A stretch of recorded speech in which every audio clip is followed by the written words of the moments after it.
In an environment where you have zero knowledge, it's really hard to tell the best way to sift through knowledge because you don't know what's true, what's not true, and when people are taking you for a ride.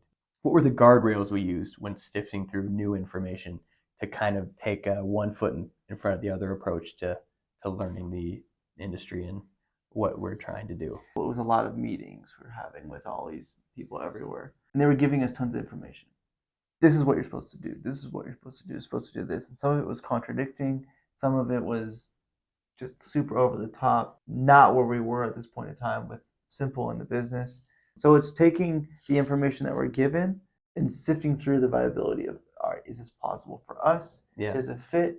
And does it fit our key principles? And is it going to move us in the right direction of completing XYZ?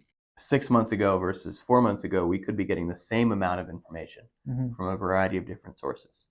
The difference is information we're getting 6 months ago, like you were saying, it's just so much from all these different sources, and we didn't know what was right and what was wrong.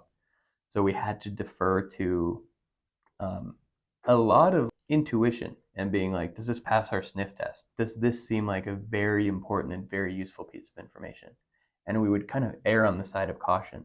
So in the beginning, we start the knowledge acquisition process very slowly. Yeah. We just took in everything, I think. Yeah. And then we brought that to the people we trusted. Does this work?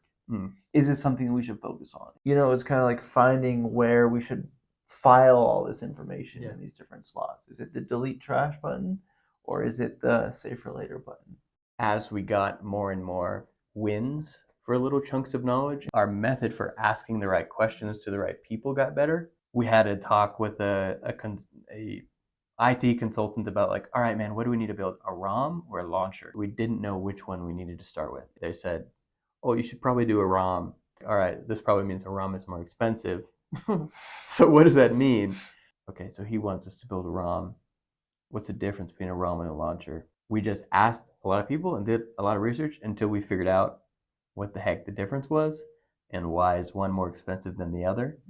And then once we determined the difference there, we could determine the order of operations, and then we could ask questions on the back of that. What does it take to build the ROM? What does it take to build the launcher? Which one needs to come first?